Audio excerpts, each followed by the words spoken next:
What's up, everybody? Today we will talk about the Paragon board. It's a system where a lot of people get confused because it can get a little bit overwhelming at first, but I will try my best to help you understand. So, first things first, from level 1 to 50, we have access to this skill tree, and for each level, we get skill point.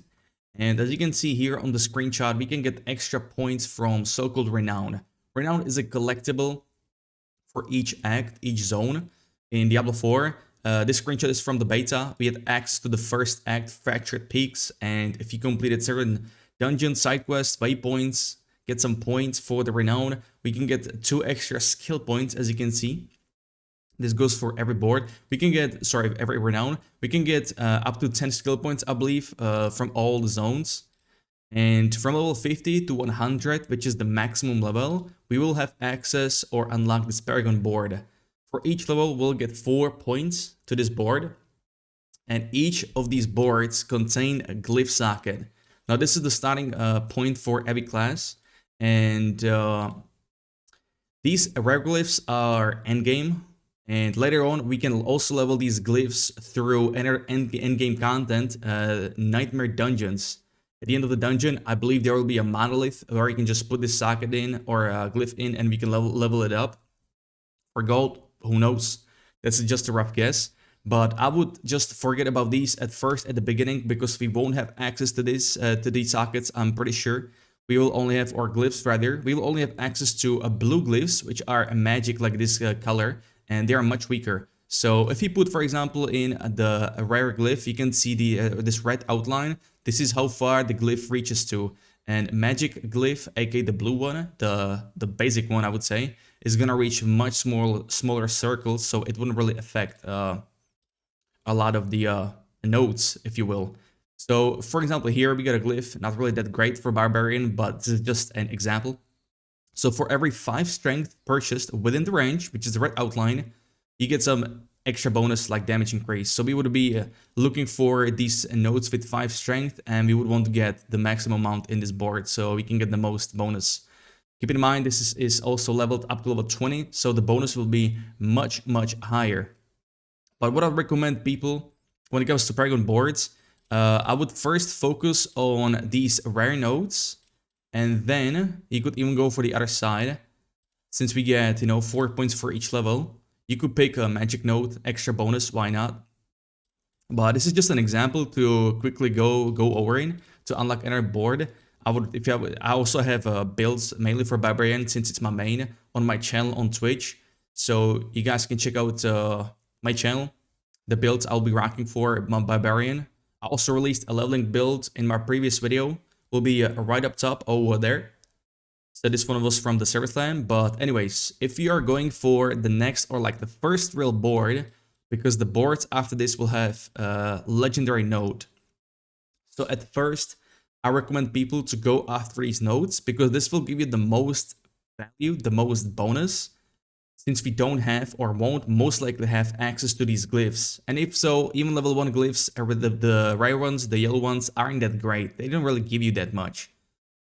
Besides maybe some, maybe a couple, but I would first focus on the passives here. For Barbarian, I'll be choosing this Warbringer because if you have any scaling from max HP, it's a huge buff. Most Fortify sources scale from base HP, base life. So this is max life. Every Fury spent, you'll be spending a lot of Fury on Barbarian. So I would go for this one first. You can also rotate each board, whichever you find like the closest way or like the best way, the best approach. So here for Barbarian, I would want this Fury on kill as well. So I would most likely just rotate one more. I would just pick the path to the Warbringer, get back for the glyph over here, and go on the next board most likely. And then I would probably get the, I believe it was Weapon Master for the speed here. I believe it was, yes, right here. So you get movement speed after killing elite. So with these nodes, you can get 28% movement speed, which I think, is great value. Just an example. Because in RPGs, it's all about the clear speed. It's all about, the fastest clear on the dungeon. And all of these rare nodes have a requirement, as you can see here, 350 dexterity. And if you find something similar, we can go with this one. Like each Paragon board is around, it should be around 90 increase on the requirements. So as you can see here, for example, we get 260 willpower. Here we got 350 dexterity. It's about 90 more requirement attributes or nodes or like stats with the rare nodes. Here we have 270 willpower, but it's around roughly the same.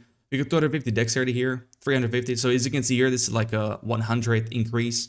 But this is also something you want to keep in mind.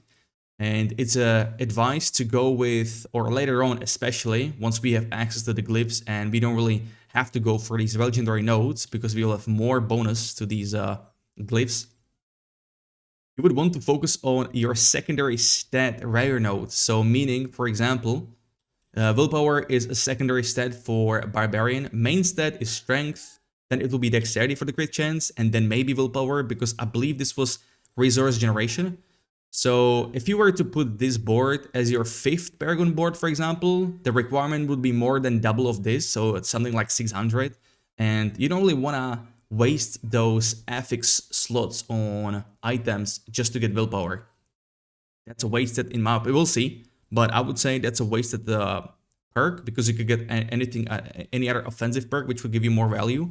But obviously, all these boards would change depending on the items and the access you have to certain combos, whatever, when it comes to, once again, aspects from the legendary nodes, from the legendary items, I mean. And yeah, I would say this is pretty much it. Some people, some content creators recommend to go after like 6 boards, but I think that's just too many. Because of these requirements as well, they do really stack up. It is pretty high. Now, if it's dexterity, you know, as like one of the main stats for Barb, that's pretty okay, but it will still be pretty high. So yeah, hopefully this is helpful. Hope you guys enjoyed it. If you did, please consider liking or subscribing. It does help a lot, you know, to trigger those YouTube algorithm gods. And we got a release coming on in like 5.5 days from this video. I cannot wait. I'm live every day from 4 p.m. Central Europe time, because I'm a European. So if you guys want to check me out, I will leave the links in the description. Until then, y'all have a good one and take it easy.